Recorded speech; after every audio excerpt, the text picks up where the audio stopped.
Well, thank you, everyone, and good morning. My interest in this unusual ship was sparked over lunch late last year with a member of our society, retired Master Mariner Captain Walter Stewart. He'd served on board the SS Bungaree as an apprentice for the Adelaide Steamship Company after the ship had been returned from wartime service as a mine layer in the RAN. He assumed I knew of the ship, and I confessed I didn't. Sadly, he passed away a few months ago, and wanting to know more, I delved into the various aspects of the ship's unusual career. I sensed this might revolve more than simply an account of what the ship did and where it went before, during, and after its naval service. Moreover, as Australia seeks to re-establish a sea mining capability under Project C2000 over the next decade, which could well include deployment from ships, it seems timely to be reminded of our wartime experience in this regard. HMAS Bungaree's history has been told a few times, notably through the Sea Power Centre's account of the ship. Even so, I felt it deserved retelling, perhaps to expand on the ship's exploits. These are the main sources I've used in developing this account. Principal among them, of course, is the monograph held by the Historical Society containing recollections of the ship's first commanding officer, Commander Norman Calder.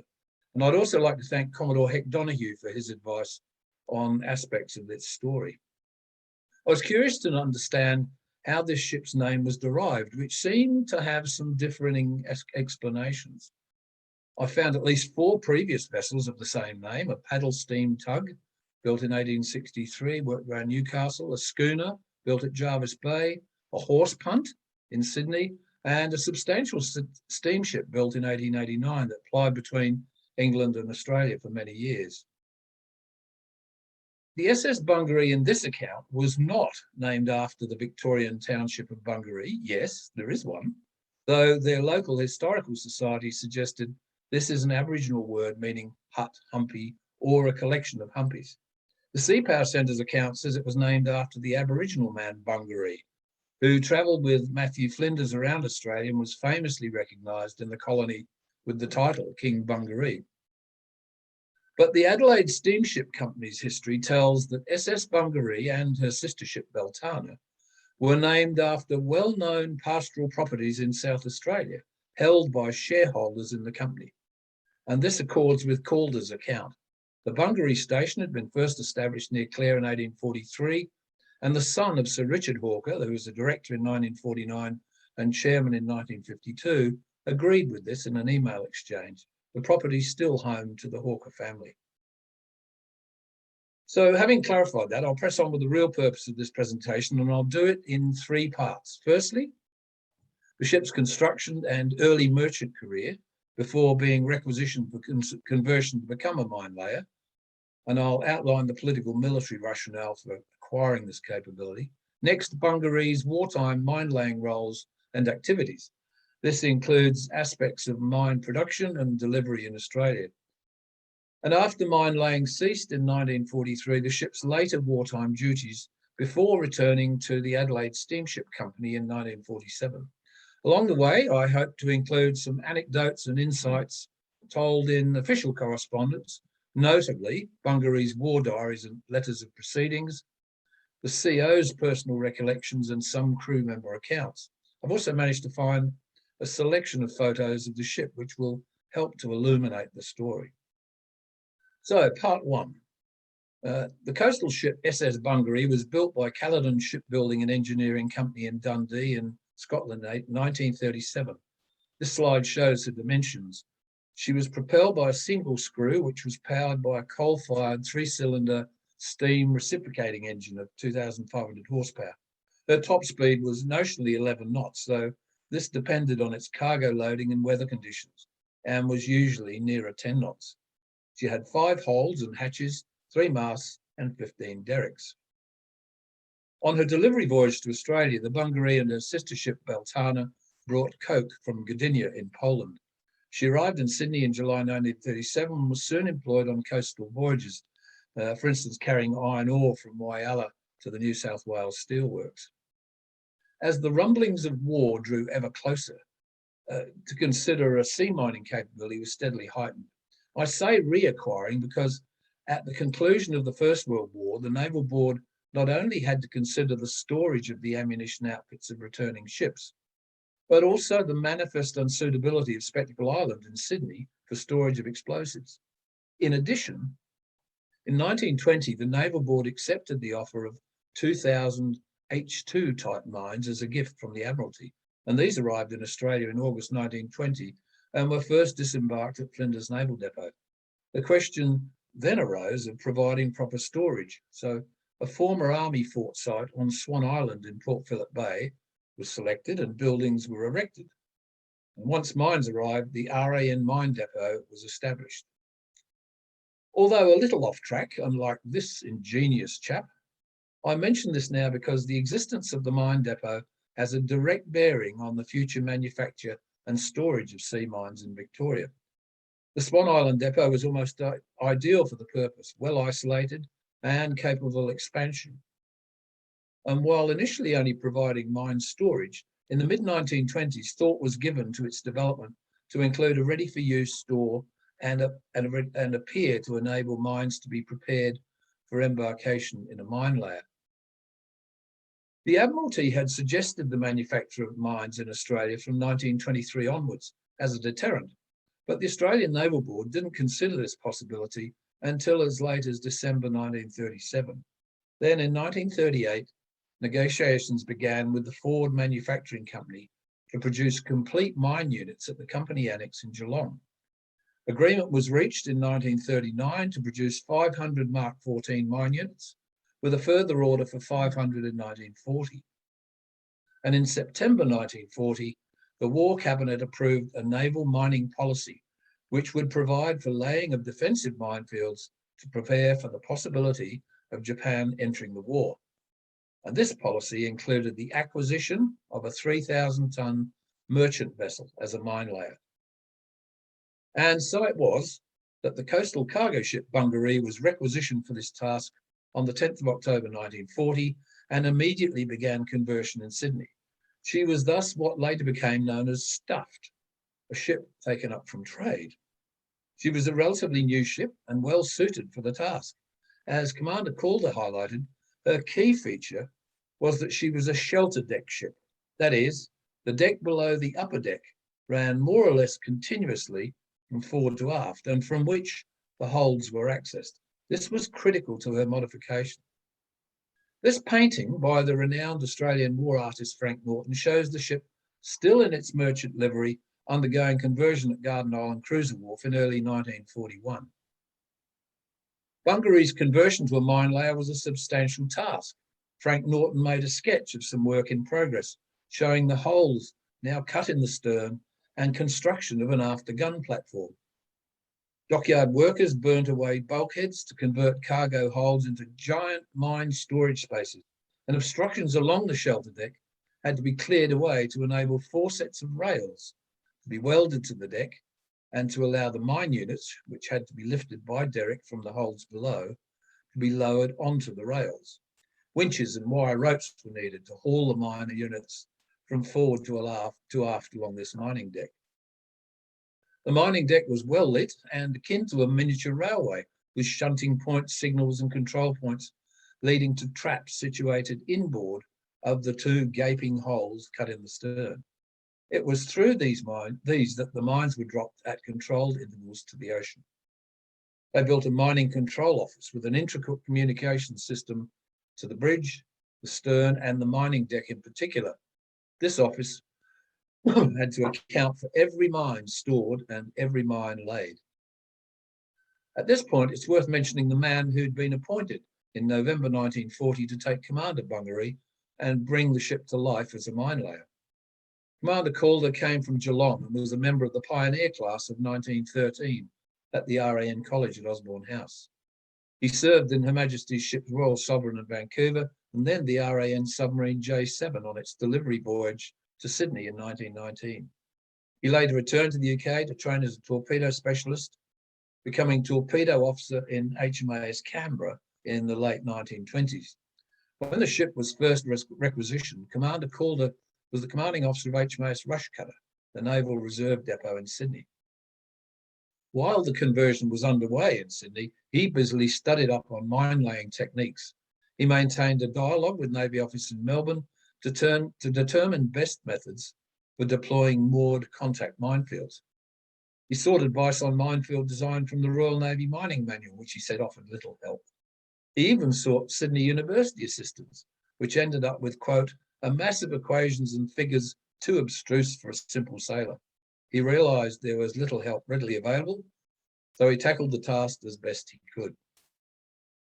I'll divert once more to outline the production and logistics associated with the mine units which Bungaree would embark. These were all Mark 14 Hertz Horn contact mines, manufactured to British specifications, though eventually with some Australian design improvements. After 1944, Mark 17 mines with switch horns were introduced, though with no changes to the British design. The mine casings and sinkers were built at the Ford factory at Geelong. The mine casing was 2 steel hemispheres welded to a cylindrical belt. It contained either 500 pounds, 227 kilos, or 320 pounds, 145 kilos of TNT, depending on whether they would be used to target surface ships or submarines. The explosive charges were manufactured at the Commonwealth Explosive Factory at Maribyrnong in Melbourne. All the mine components were transported by road to Swan Island, where they were assembled. The mine was to be fitted with a primer and detonator in the charge connected to an electric battery in the horn. Detonation would occur if the horn was broken or actuated by contact with a ship or submarine. The mine shell was affixed to a sinker by clamps. The sinkers were rectangular boxes with a small wheel at each corner, allowing them to readily move along the rails of the shelter deck. When assembled mine units needed to be loaded to the ship, they were towed from Swan Island via the narrow tramway across the causeway to Queenscliff, then transferred to the local railway and carried to Geelong on a little-used line that had a spur onto Cunningham Pier. And it was alongside this pier that Bungaree would berth on each occasion she embarked mines. So, to part 2 of the tale, and which begins with Bungaree commissioning at Garden Island on the 9th of June, 1941. There are no photos of this event, and unfortunately this one was taken some months later. While some key equipment was yet to be fitted, she left Sydney on the 19th of June and arrived in Geelong 4 days later. Here she embarked some dummy mines and began 3 weeks of trials and workup in Port Phillip, and on the 30th of June laid a dummy minefield near Port Arlington. In early July, she undertook speed trials, gunnery firings and seamanship exercises, and had a gyro compass fitted. Commander Calder was particularly keen to establish the ship's manoeuvring and turning circle characteristics, which would be essential in planning and laying minefields. He was mindful of the ship's limited power and with just one propeller, her constrained manoeuvrability. As Calder said, one had to know her turning circles when laying a line of mines across the entrance, say, between 2 reefs, to minimise the gap between the end mines and reefs and to make it as difficult as possible for the target to slip round the edges. Minefields were broadly categorised as follows, depending on their location and strategic purpose. Protective mining relates to minefields laid in waters under own or allied control, aiming to protect harbours, anchorages, coasts and coastal routes. Defensive minefield is laid in international waters or international straits with the declared intention of controlling shipping in defence of sea communications.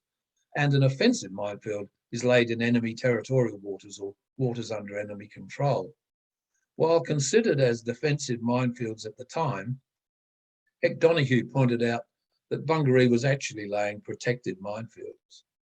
Strategic planning of where these were to be located was done in Navy office, and Bungaree was given all details necessary to lay the field: position, charge weight, mine interval, depth and risk factor. The execution of these plans in each location required considerable seamanship and precision on the part of all the crew involved. Bungaree embarked her first load of live mines, only 254 on this occasion, at Cunningham Pier on the 30th of June 1941, just 7 weeks after commissioning.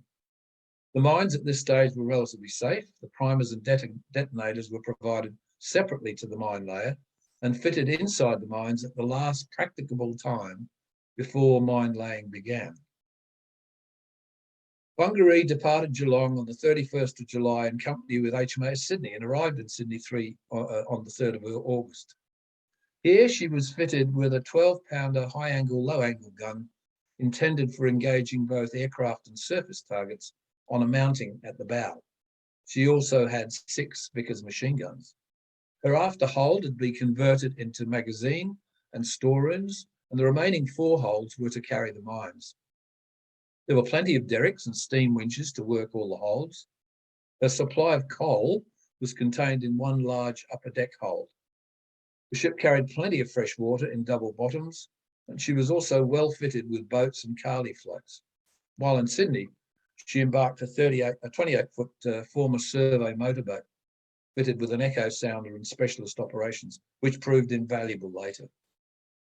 The CO's view was that this was a spacious ship and comfortable for all, though not everyone agreed. The mining system, the mining deck rather, once brought up from the holds, each mine unit was fitted onto the rails so they could roll along them when hauled aft by the winches. Calder likened the deck to a railway shunting yard. Caution was needed to avoid tripping over rails and wires, and the noise levels were very high, so good drill was essential to avoid mishaps. A commissioned gunner, no doubt with a very loud voice, was in charge of this deck when laying. This generic diagram shows how the mines were deployed. Inside the sinker was a drum of mooring wire, one end of which was attached to the mine. A depth mechanism enabled the distance of the mine below the surface to be set to any predetermined amount, depending on expected water depths and tides.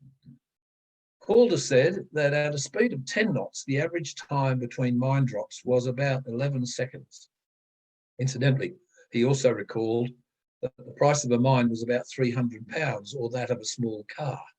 So a field of 250 mines cost about £75,000 and took about 45 minutes to lay. Before going any further, it's worth noting the makeup of Bungaree's complement. Sadly, I couldn't find a better photo.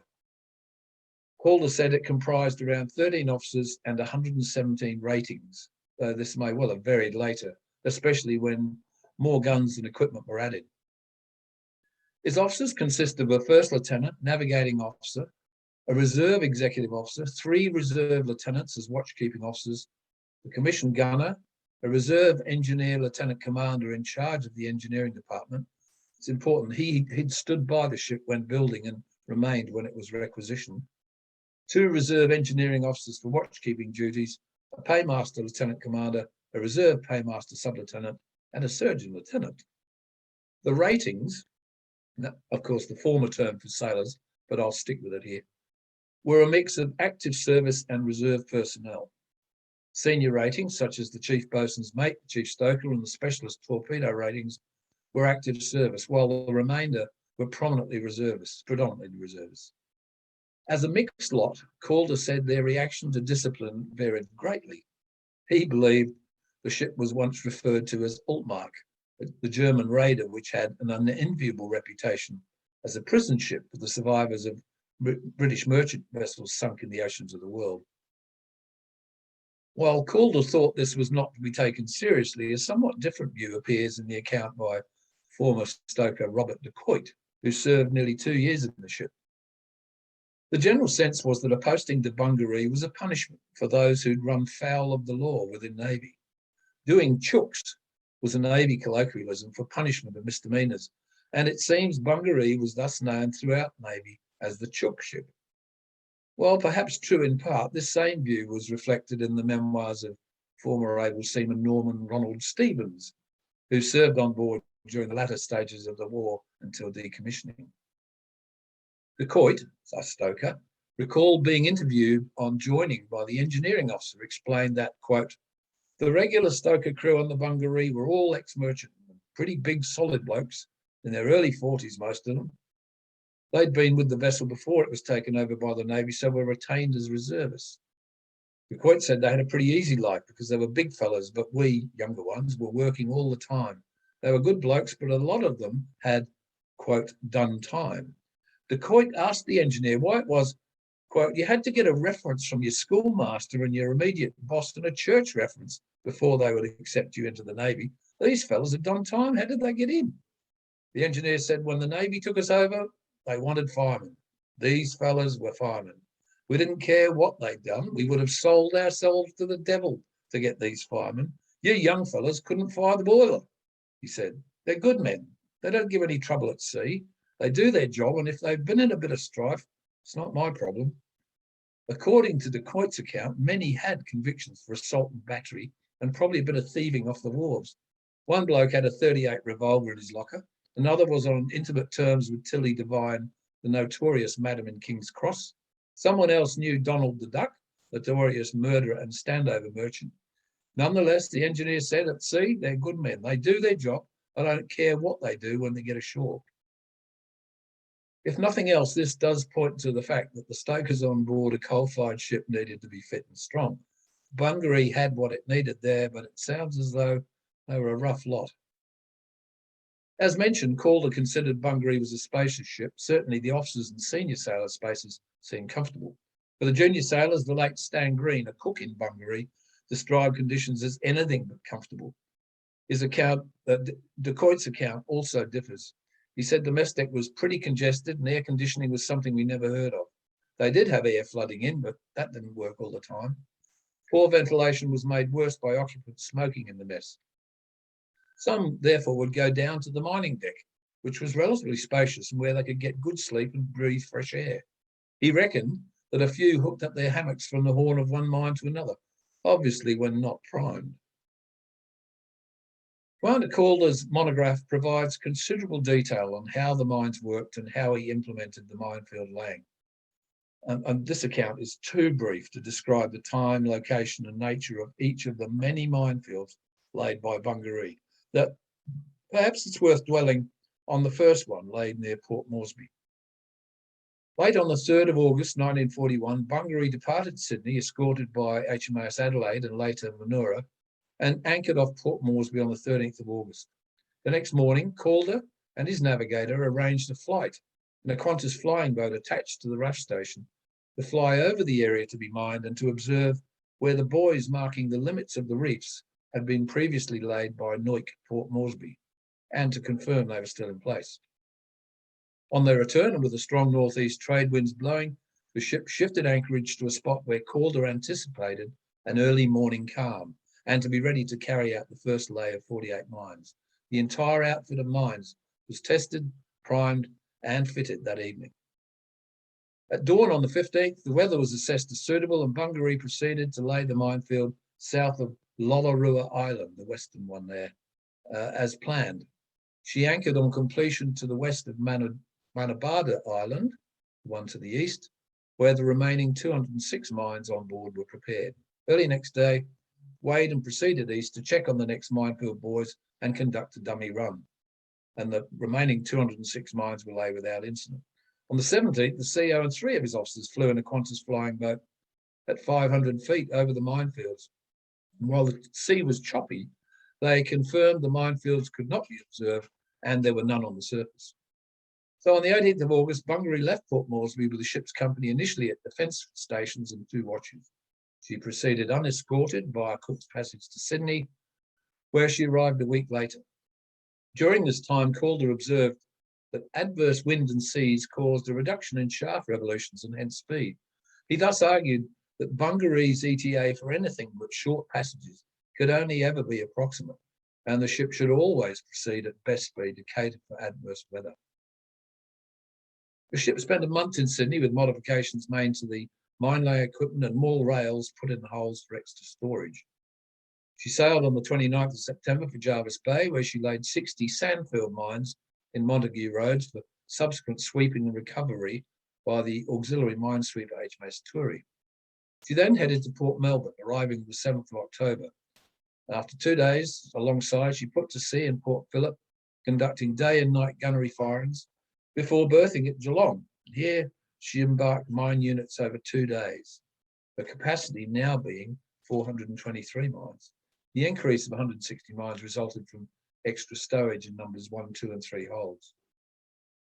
So for the remainder of 1941, She laid minefields in the Torres Strait north and west of Prince of Wales Island and the Great Barrier Reef near Cook's Passage in Trinity Opening.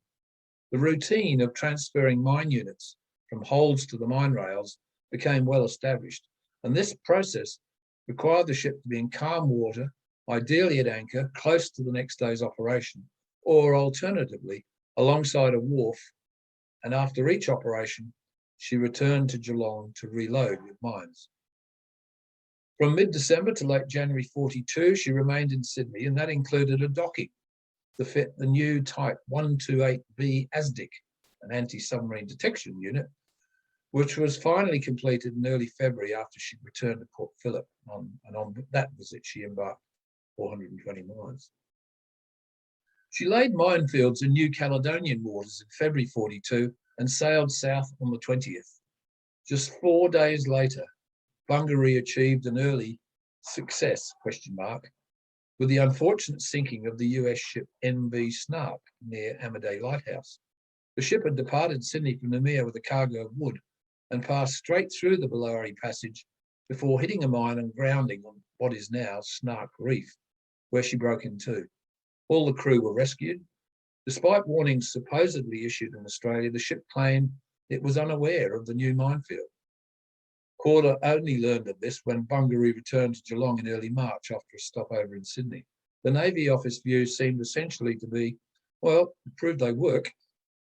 The ship was mine-laying in New Zealand waters off Auckland in March, having reloaded with 423 mines.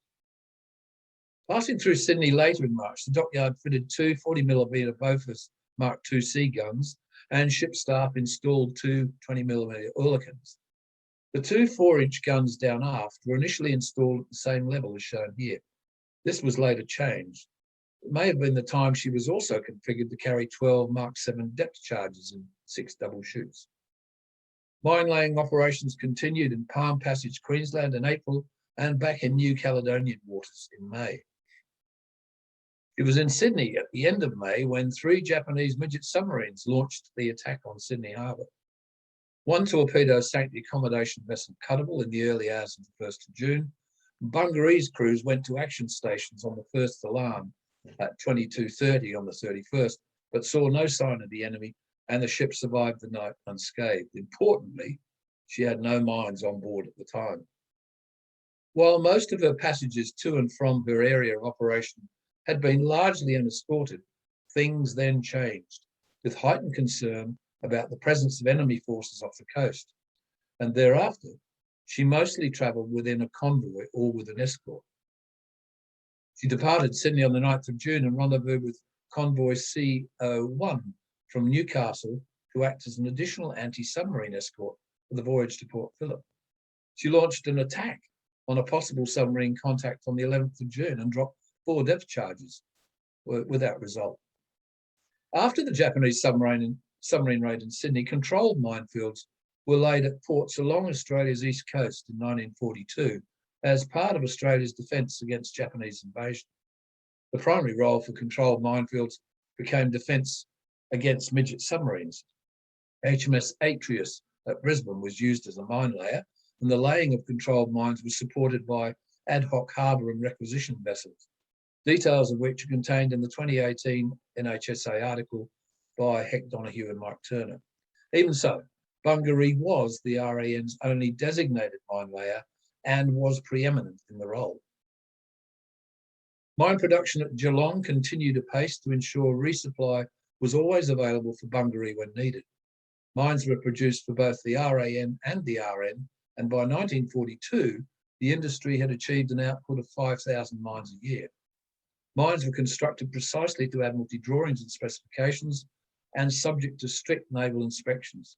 This necessitated creation of an Australian Naval Inspection Branch, with the Director of Ordnance, Torpedoes and Mines, then Captain Spooner, also becoming the Inspector of Naval Ordnance.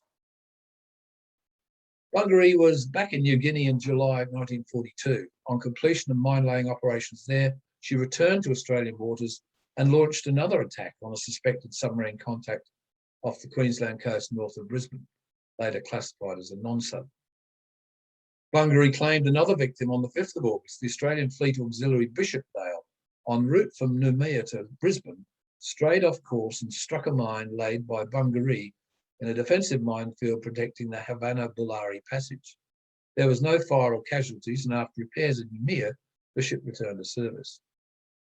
Mine laying operations continued in September, with Bungaree laying mines in Magnetic Passage northeast of Townsville, before returning to Sydney in September for a short refit.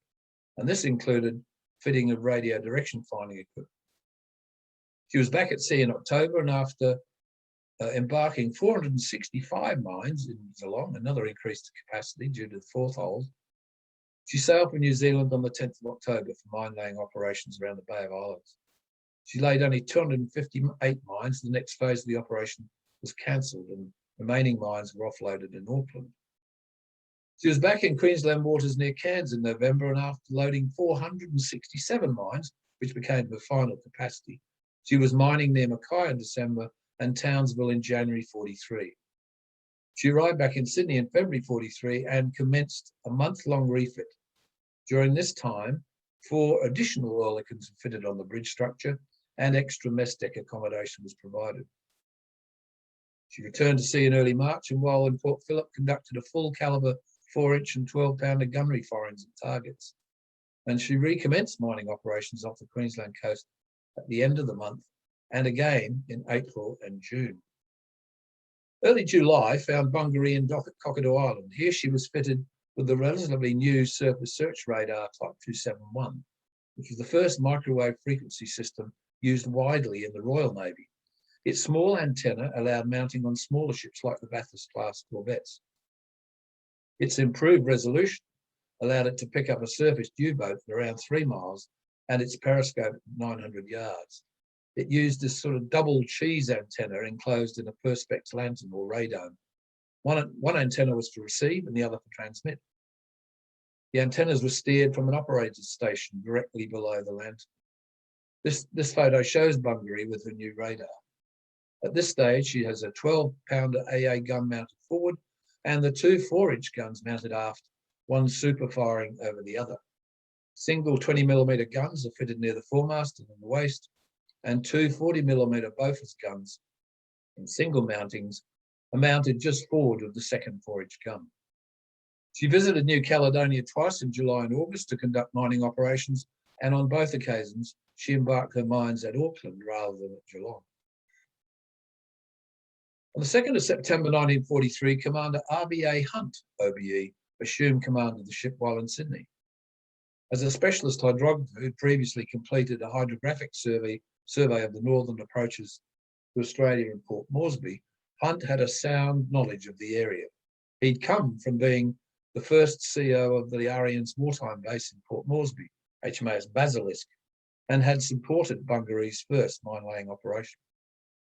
Bungaree returned to mining the waters of Far North Queensland in October, and when next in Sydney, Commander Hunt succeeded in getting the ship's echo sounder moved from the chart house, where it was of less value, than on the compass platform before her next mining operation in November.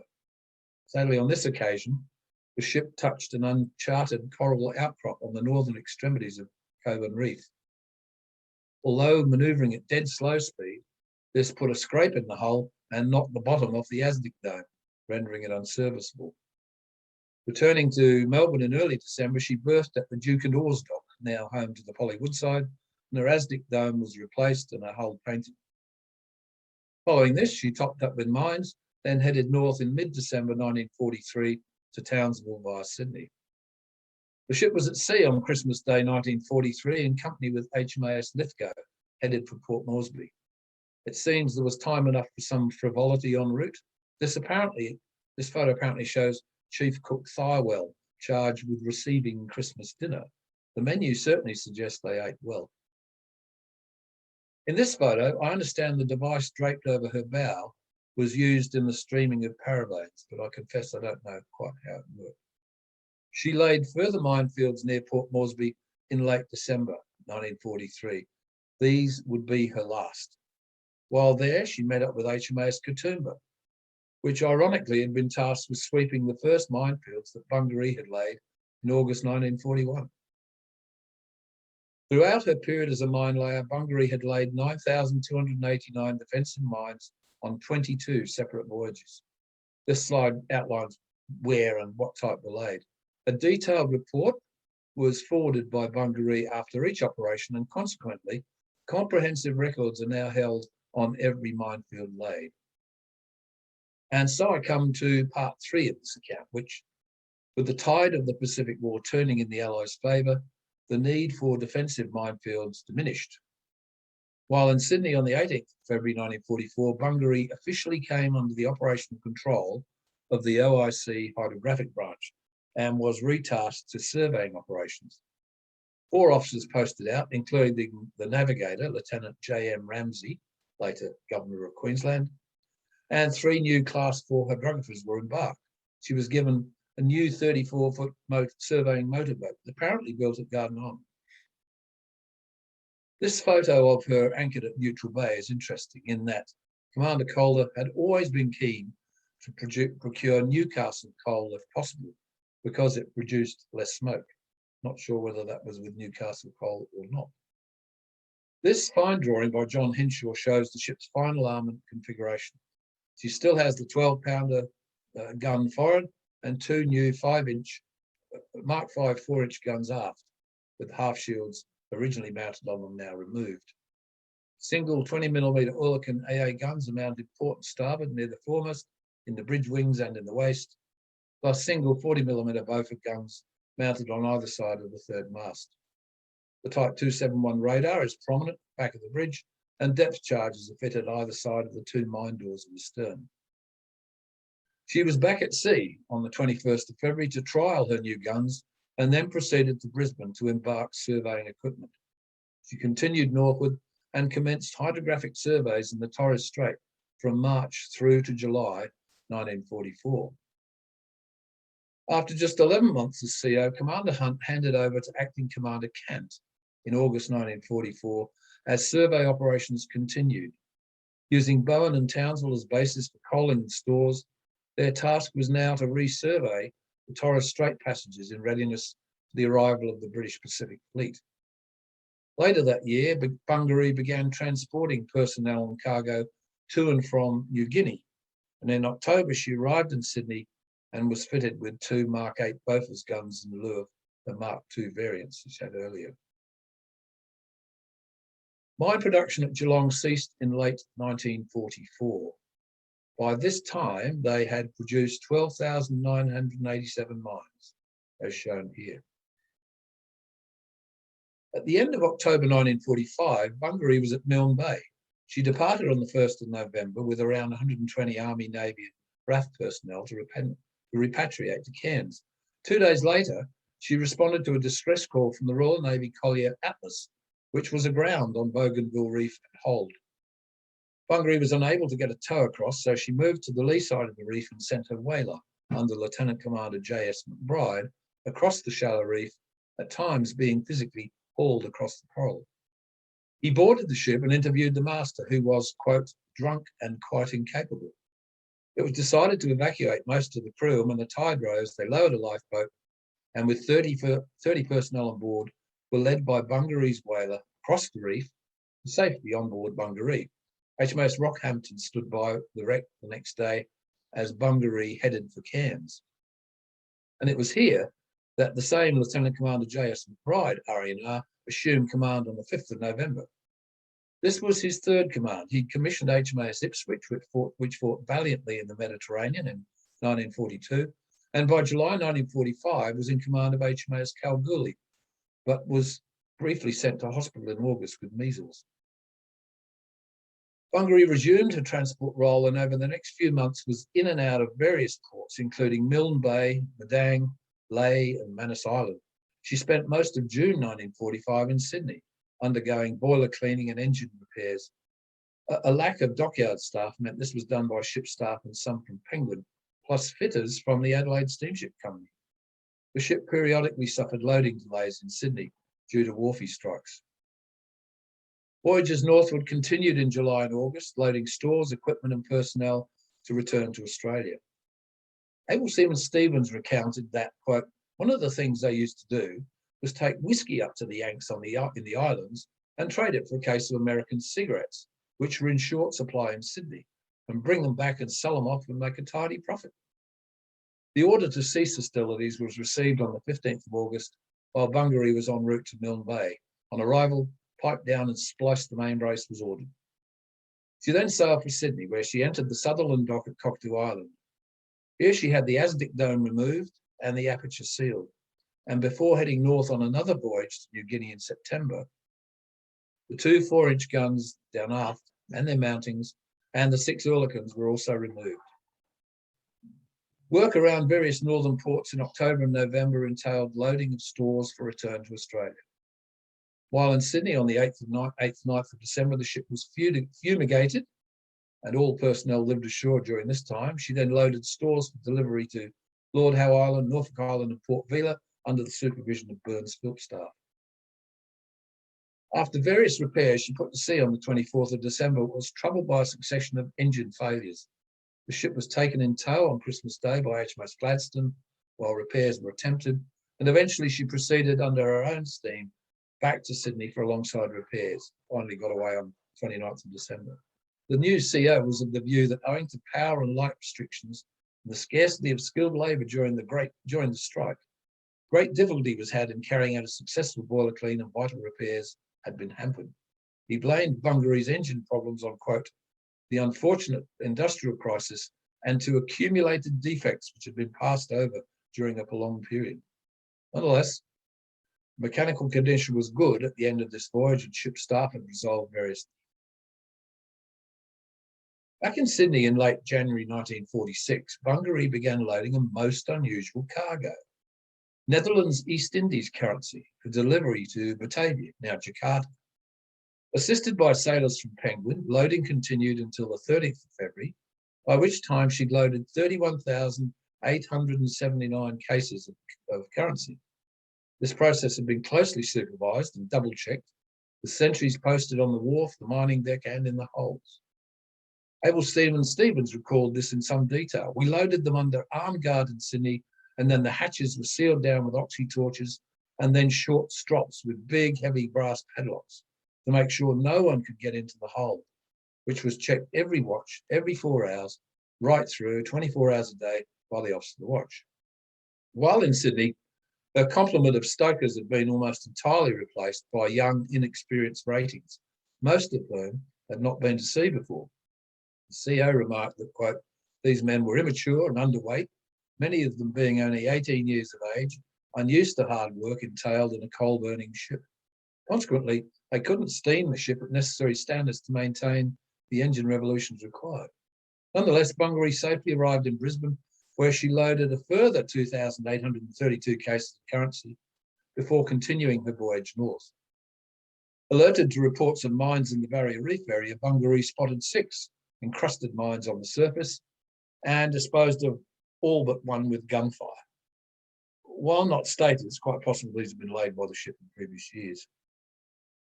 Once through the Torres Strait, she needed to stop for minor engine repairs into Lance boilers and remove the deposits from the tubes. The CO opted to do this at Marcella Island, northeast of now Timor-Leste. His account of interaction with the locals and the warm hospitality shown by the village chief and his people is fascinating. He invited around 150 on board who danced, sang and played music. Cigarettes and shells were traded, and he gave leave to some ratings in the afternoon, having warned them to, quote, behave with dignity and leave a very good impression behind them. They sailed that evening. The ship arrived at Tanjong Priok in Batavia on the 8th of March. Unloading didn't start for another 3 days. Work was done by Japanese labour, who were first directed to hose down the filthy wharf area. Mosquitoes and blowflies were in thousands, and the stench in the vicinity of the ship was almost unbearable. And this came from a heap of decaying offal and foodstuffs which had to be removed. After 2 days unloading, Bungaree's first lieutenant discovered a large quantity of coin hidden in a strongly padlocked locker on the mining deck. A search of Liberty men on the gangway found that 5 were carrying stolen Netherlands Indies currency. A complete search of the ship revealed more currency in the lockers of some of the arrested men. They were charged and placed under arrest. A subsequent Board of Inquiry on board Bungaree, conducted by officers from HMS Norfolk, resulted in 2 further ratings being placed under close arrest.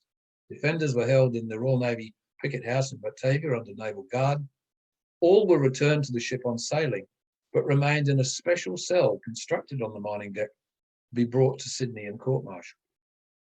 Able Seaman Stevens' account provides more insight. He recalled that the cargo was £88 million worth of silver guilders and notes. It seemed the offenders included a petty officer and a leading seaman who revealed how they had accessed the cargo.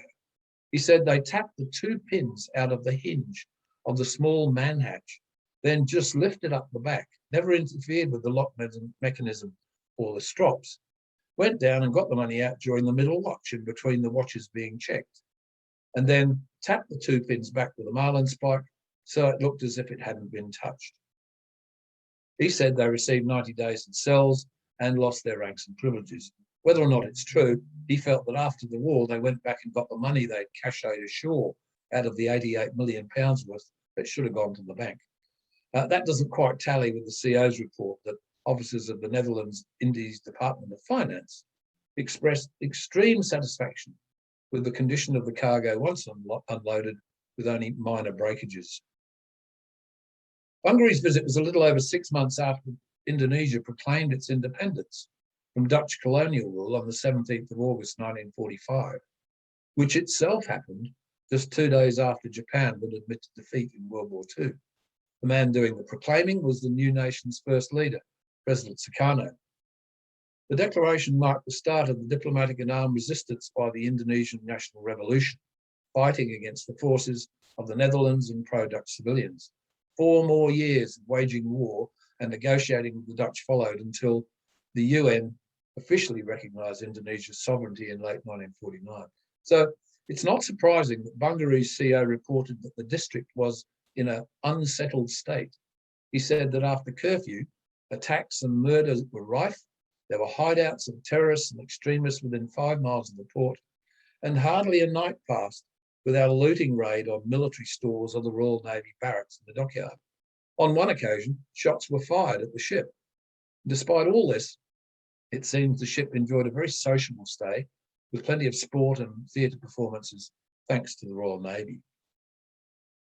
After 3 weeks in Batavia, Bungaree headed south, stopping in Darwin, Thursday Island, Townsville and Brisbane to load stores and personnel needing to be repatriated to Sydney.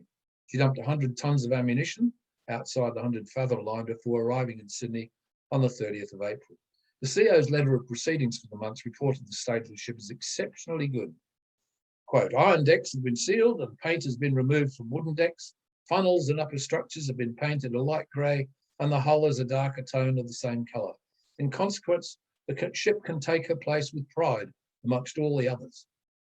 This elicited no response from the hierarchy other than to query his description of the ship's company's health and conduct as good, given the currency theft and Board of Inquiry in Batavia, the charging one sailor for sleeping on watch, the rise in absence over leave cases in the ports heading south, and increased cases of BD. Bungaree remained in Sydney during May, receiving orders that the ship was to de-store and pay off, commencing around the 14th of June. Nonetheless, in early June, she loaded a large quantity of ammunition, including 300 torpedo warheads, which were then dumped in deep water off the coast over a period of 2 days. By the end of June 1946, Bungaree was berthed alongside at Garden Island with de-storing well underway. There were no further reports from the ship, and with little apparent fanfare, Bungaree eventually decommissioned on the 7th of August 1946 to be reconverted and handed back to the Adelaide Steamship Company on the 5th of November that year. The conclusion of the war meant that the mines laid by Bungaree now had to be cleared. That task fell to the 20th Minesweeping Flotilla, a collection of Bathurst-class corvettes, general-purpose vessels, and motor launches led by the sloop HMAS Swan. Tragically, on the 13th of September 1947, the corvette HMAS Warrnambool struck a mine and was wrecked while conducting sweeping operations near Caledon Reef off the North Queensland coast, and 4 sailors lost their lives. Back with the Adelaide Steamship Company, Bungaree served on under her original name. I note that in 1954, then 16-year-old Robert Horspool, our treasurer, was indentured to the ship's master as an apprentice. He thus agreed to, quote, faithfully serve the master, obey the master's lawful commands, and keep the master's secrets. In 1957, she was sold to a Hong Kong-based company and renamed Dampier, and then in 1960, she was sold again and renamed Eastern Mariner. And whilst operating in South Vietnamese waters, she ironically struck a mine in the Saigon River and was wrecked on the 26th of May 1966. She was later salvaged by a Japanese company and briefly renamed Kitagawa Maru before being scrapped in 1968. By way of a footnote, after he left Bungaree, Commander Calder further applied his extensive knowledge as Deputy Director of Naval Ordnance, Torpedo and Mines from 1943 to 45. In recognition of his command role in delivering Bungaree's mining objectives, he was promoted to Officer of the Order of the British Empire in 1943, and this was presented by the Governor of Victoria, Government House, Melbourne, in 21 April 44. So in summary, I believe that Bungaree was very much an unsung hero that has perhaps not been given the credit it was due. Although it was a slow ship, Bungaree was well suited to the mine-laying role after her conversion. She was a tough ship, with a mixed crew of old hands and younger sailors who got the job done well. As a coal burner, her operations demanded physical strength from its stokers and others involved in operating and resupplying the ship, and significant skills in use of her deck equipment, boats and armament. Calder's knowledge of the ship's manoeuvring characteristics and his astute seamanship ability showed through in the faultless delivery of the many minefields he successfully laid in a variety of challenging areas. She conducted 22 voyages out of Geelong to lay defensive minefields around the region. During 1942-43, her voyages along the east coast were through areas where Japanese submarines had attacked 29 ships during this period. Eck Donoghue observed that there were 0.05 kilotons of TNT in mines on the mine deck and a similar 0.05 kilotons of TNT in the 4 forward holds. This was equivalent to the power of a 0.1 kiloton tactical nuclear weapon. The crew were always conscious they were in a very large powder keg, but just got on with their job. Fortunately, they were never attacked. Occasional ill discipline did not detract from the highly valuable roles she fulfilled during her naval career. She performed important surveying tasks in Australia's northern waters before becoming an exceptionally valuable asset in transporting stores, equipment, and ammunition and personnel to and from New Guinea in the latter stages of the war. But Bungaree will not be remembered as a glamorous ship, yet her important wartime role in the REN should not be overlooked. Indeed, the mine-laying method she adopted and her experiences may provide useful lessons in future consideration of the acquisition of a sea mining capability, or the REN. That's it. I'm very happy to take questions.